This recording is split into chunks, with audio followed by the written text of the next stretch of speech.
네, 사랑하는 성도 여러분, 오늘도 성부, 성자, 성령 하나님의 은혜가 여러분과 함께 하시기를 빕니다. 우리가 잘 알고 있다시피 오늘 읽은 욥기의 본문, 사실 욥기는 고난의 책이자 동시에 고난을 이겨내는 지혜에 관한 책입니다. 고난이 우리에게 주어지지만 또한 그것을 어떻게 이겨내야 할지가 사실은 더 큰 문제인데 욥기는 그런 전망을 우리에게 주고 있습니다. 욥을 기억해 보십시오. 그는 하루아침에 그 많던 재산을 다 잃었습니다. 그리고 아들 7, 딸 3, 도합 10남매 자녀들을 하루아침에 한날 한시에 다 잃어버리게 됩니다. 그것도 모자라서 제2파가 몰려왔는데 자기 온몸에 머리끝에서 발끝까지 종기가 나서 이 종기가 얼마나 자기를 괴롭히는지 기와장을 가지고 와서 온몸을 피가 나도록 긁어도 시원치 않은 그런 지경에 빠져서 고통을 당해야 했습니다. 사람의 고통이 이만하면 그가 비록 의인이라고 칭함을 받았지만 의인 하렙이라도 하나님을 원망할 법도 한데 사실은 욥은 절대로 이와 같은 일에 대해서 원망하지 않습니다. 주신이도 여호와시요 거두신이도 여호와시니 여호와의 이름이 찬송받을지어다. 이게 욥의 고백이었고요. 우리가 하나님께 복을 받았은즉 화도 받지 않겠느냐 하는 이 고백이 또한 욥의 고백이었습니다. 말이 쉬운 일이지 그렇게 고백하기는 보통 일이 아니란 것입니다. 복을 주시지 않고 내게 화를 허락하셨다는 거 진정 못내 서운할 수도 있습니다. 그 서운함이 우리를 잠식에 들어오기 시작하면 우리의 삶에 파고들고 우리 영혼에 파고들기 시작하면 견디기 어려울 때가 많다는 것입니다. 그런 욥에게 친구 3명이 찾아왔습니다. 엘리바스, 빌닷, 소발입니다. 이 세 사람들이 아주 멀리서 시간 약속을 맞춰서 한날 한시에 찾아와서 그렇게 욥을 붙잡고 그렇게 위로를 합니다. 얼마나 위로가 극진하면 함께 통곡을 하고 참담할 때 하는 행위대로 자기의 옷을 찢고 머리에는 재를 뒤집어 쓰고 7일 낮 7일 밤 동안에 한마디도 못하고 그렇게 욥과 더불어 울면서 위로합니다. 사람이 친구들이 옆에 와서 도와주니 그 마음이 어느 정도 위로는 되겠죠. 그런데 사실은 그때까지는 좋았습니다. 근데 그 시기가 지난 다음에 위로하려고 왔던 욥의 친구들이 오히려 그때부터 욥을 공격하기 시작합니다. 인과응보 사상입니다. 욥에게 계속해서 얘기하는 것이 욥, 네가 아무리 의롭다 그래도 한번 잘 생각해봐. 하나님이 애굽게 사람에게 이렇게 고통 주실 분이 아니니 한번 내가 하나님 앞에 어떤 죄를 지은 것이 없나 잘 돌아보도록 해. 벌은 죄의 결과야. 계속해서 이 얘기를 하는데 이 비난이 욥에게는 정말 견디기 어려운 고난이었습니다. 너무 힘겨웠습니다. 차라리 재산을 잃었을 때에도 10명의 남매가 다 죽었을 때도 기꺼이 하나님께서 주셨고 하나님이 거두어 가셨다고 믿고 이겨냈습니다.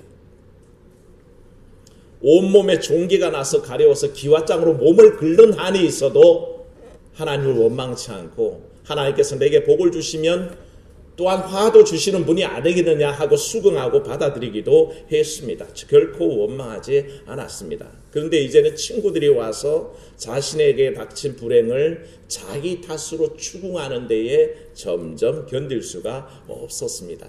그래서 욥기는 전체적으로 긴 논쟁으로 이어져 가는 것을 보게 됩니다.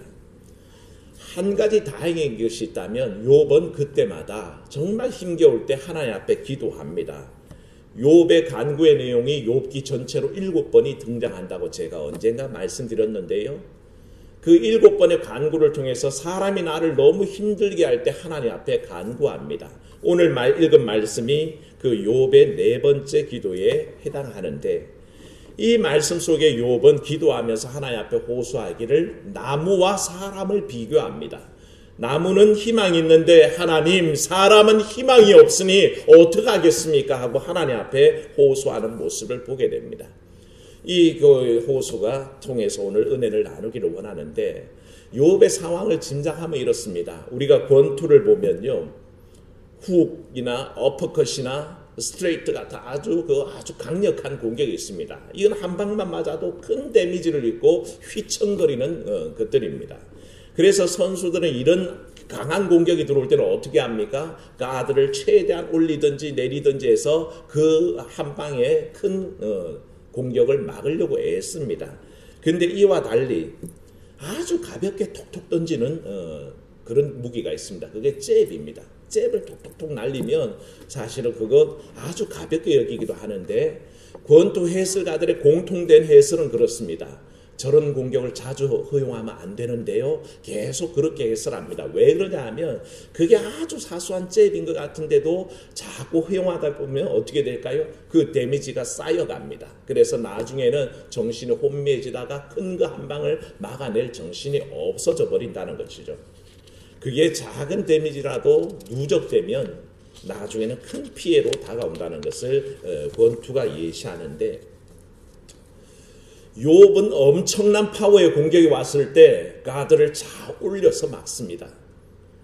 자기 전 재산이 다 날아갔을 때도 욥은 막아냅니다. 든든하게 막아냅니다. 주신이도 여호와시요 거두신이도 여호와시니 여호와의 이름이 영광받을지어다. 흔들리지 않습니다. 아들 자식들 다 죽었습니다. 한날 안식에 죽었습니다. 이거보다 더 큰 공격이 어디 있습니까? 그때도 욥은 막아냅니다. 얼마든지 견뎌냅니다.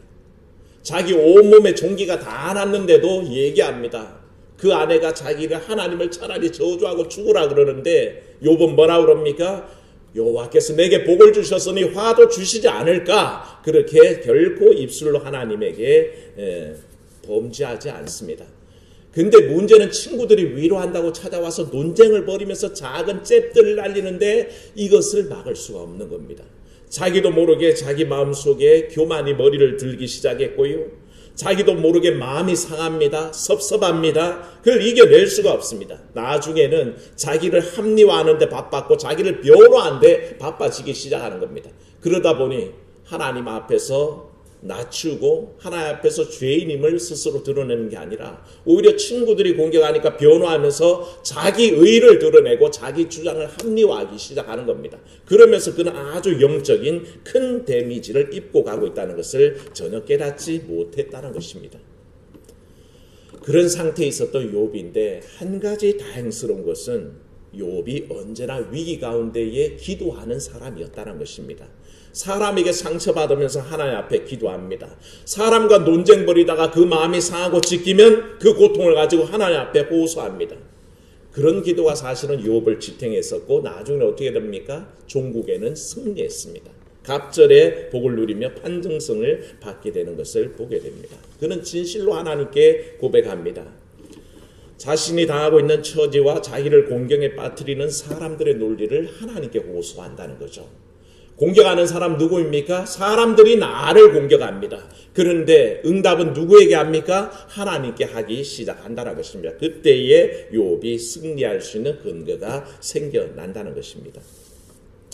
그는 자기 스스로의 처지를 이렇게 고백합니다. 12절 말씀 보십시오. 12절에 뭐라 그럽니까? 사람이 누우면 다시 일어나지 못하고 하늘이 없어지기까지 눈을 뜨지 못하며 잠을 깨지 못하느니라.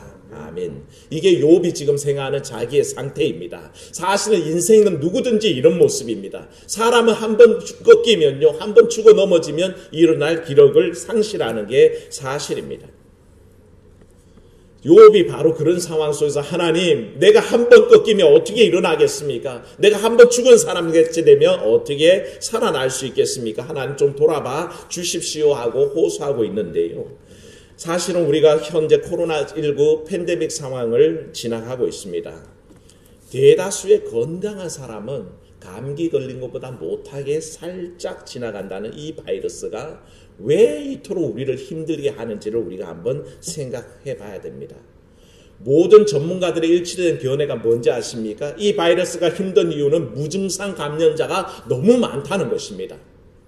말씀드렸잖아요. 욥에게 센 공격이 오면 견뎌냅니다. 권투 선수에게 훅이나 어퍼컷이나 스트레이트가 날라오면 잘 막습니다. 그런데 나도 모르게 자꾸 잠식에 들어오는 그거에는 이겨낼 백일제간이 없다는 것입니다. 그게 문제란 것입니다.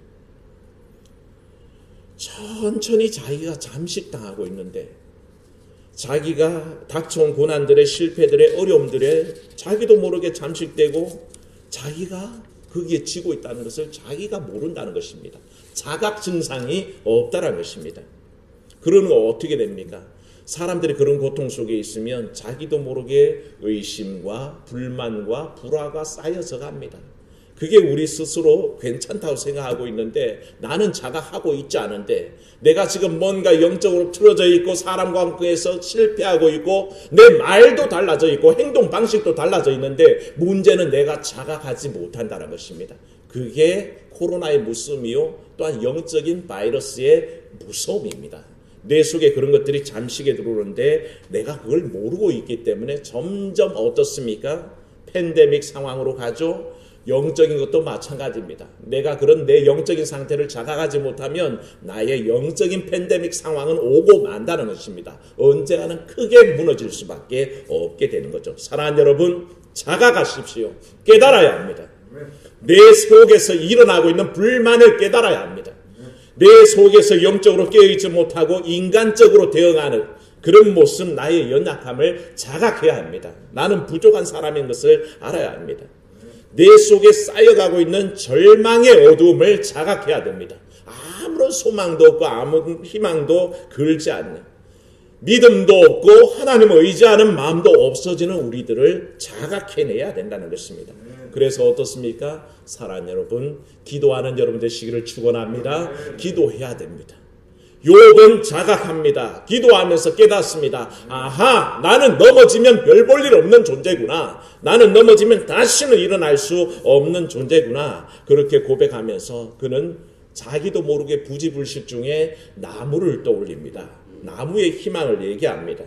뭐라고 합니까? 7절에 나무는 찍힐지라도 다시 살아난다 그랬습니다. 7절 말씀 읽어봅니다. 나무는 희망이 있나니 찍힐지라도 다시 우음이 나서 연한 가지가 끊이지 아니하며. 아멘. 이 모습은 인생들이 자기도 모르게 서서히 영적인 고갈사 속에서 죽어가고 있는 모습과는 너무 대조적입니다. 나무는 희망이 있다 그랬습니다.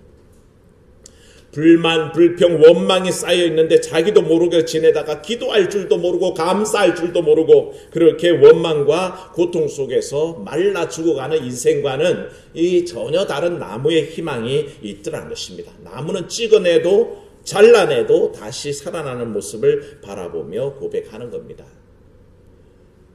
여담처럼 말씀드리지만 우리 교회 들어오는 저 골목 입구에 보면 목련이 참 예쁘게 피죠. 근데 질 때는 참 지저분한데 목련이 얼마나 크게 자라는지 그 지나오신 분들은 알겠지만 차를 한번 끌고 들어오려면 가지가 너무 번성해서 골목을 거의 막을 다시피가 됩니다. 그래서 우리 교회 스타렉스가 들어오려면 지붕을 막 긁어대고 그렇게 풍성하게 자라납니다. 어느 날 지난해에 주성호 집사님하고 둘이서 사다리 대고 그 담벼락에 올라가서 그 나뭇가지를 다 잘라냈습니다. 근데 왜 이렇게 잘 자라나 봤더니 그 집이 폐가 아닙니까?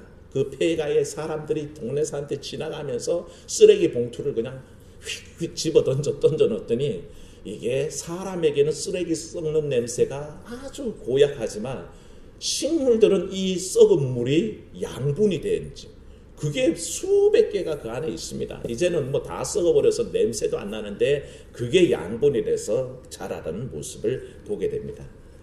지금은 다 잘랐는데 또다시 자라서 엉망이 되어가고 있습니다만 또 잘라야겠죠. 그런 비밀이 있더라고요. 눈에는 보이지 않습니다. 나무의 번성함은 사실은 외형적으로는 우리가 겉에서 보고 있지만 실상은 어디에 있을까요? 그 뿌리에 있습니다. 그 뿌리가 얼마나 뻗어 있고 그 뿌리가 얼마나 물줄기에 닿아 있는지가 문제란 것입니다. 뿌리가 물기운에 닿아 있는 나무는 절대 죽지 않습니다. 아무리 가지를 잘라내도 다시 자라납니다. 뿌리가 상할지라도 새 뿌리가 나고요. 어떤 연한 가지더라도 새로 돋아나는데 오늘 말씀에는 뭐라 그랬냐 하면 그것이 마치 새로 심은 것과 같다라고 얘기했습니다. 그게 나무의 소망이라는 것입니다. 기억하십시오. 나무의 번성함은 지금 욥이 자기가 기도하면서 부지불식간에 고백하고 있는 나무의 소망은 뿌리가 닿아 있는 것입니다. 어디에 닿아 있습니까? 물기운에 닿아 있으면 그 나무는 결코 죽지 않고 되살아나고 또다시 자라난다는 것을 욥이 자기도 모르게 비교하면서 고백하고 있는 것입니다. 인생이 왜 쓰러지고 넘어져서 희망이 없습니까? 그건 뿌리가 엉뚱한 데 가 있기 때문입니다. 내 뿌리를 엉뚱한 방향에 뻗고 있을 때 결코 다시 일어날 힘도 능력도 사라지는데 욥은 자기도 모르게 힌트를 자기가 얘기했습니다. 내가 다시 일어날 수 있는 것은 그 힘이 누구에게 닿아 있을 때 하나님께 닿아 있을 때 우리는 새로 살아나는 줄로 믿습니다. 욥은 그걸 얘기하는 겁니다. 뿌리가 물기운에 닿아 있는 것이 소망이요 희망입니다. 예레미야 31장 12절을 보면요. 그들이 와서 시온의 높은 곳에서 찬송하며 여호와의 복 곧 곡식과 새 포도주와 기름과 어린 양의 때와 소의 때를 얻고 크게 기뻐하리라. 그 심령은 물된 동산 같고 뭐라 그랬습니까? 물된 동산 같다 그랬습니다. 다시는 근심이 없으리로다 그렇게 고백했죠. 물된 동산에서는 나무가 계속해서 성장하고 죽었다가도 살아나고 가지를 잘라도 살아나고 밑둥만 남아도 새로운 가지를 뻗쳐내는 겁니다. 시편 1편 오늘 교도문을 읽었지만 뭐라 그랬습니까?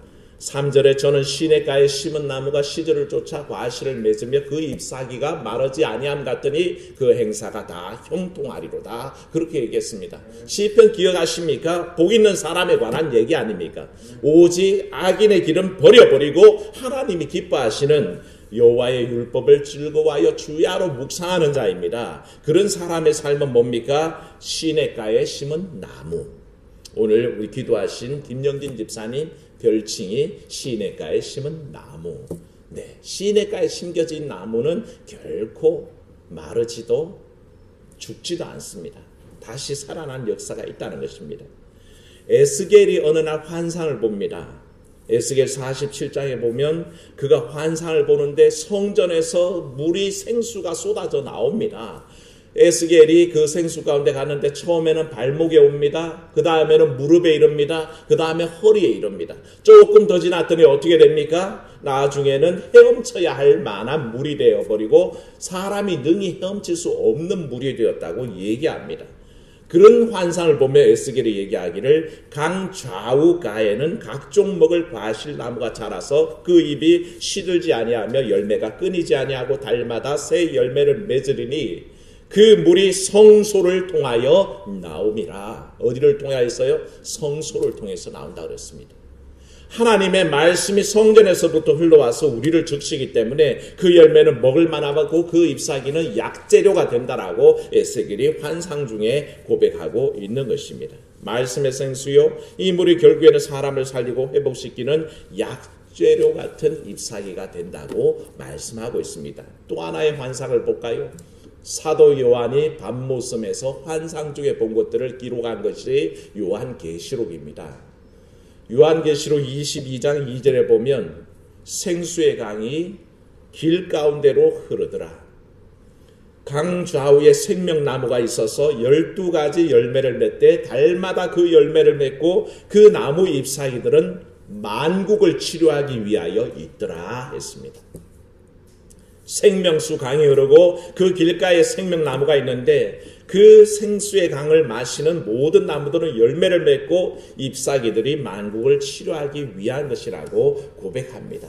이 수정같이 맑은 생명수가 어디서 나오냐 하면 하나님과 및 어린 양의 보호자로부터 흘러나오는 생명수라 그랬습니다. 요한이 환상 가운데 그걸 바라보는 겁니다. 사랑하는 여러분, 우리는 절망 중에 있습니다. 코로나 팬데믹 상황은 우리에게 희망을 얘기하지 않습니다. 절망이라고 자꾸 얘기합니다. 이러다가 옛날로 돌아오겠어? 우리가 옛날로 돌아갈 수 있겠어? 스스로 자꾸 절망을 얘기하게 만들고 실패했다라고 생각하도록 종료하고 있습니다. 거기에 대해서 우리는 어떻습니까? 영적으로 하나님 내 기도에 응답하지 않아. 하나님 왜 내게 이러시지? 나는 왜 점점 더 고통스럽고 어려워져 갈까 하는 서운함이 자리를 잡는다는 것이죠. 사실은 둘 다 문제입니다.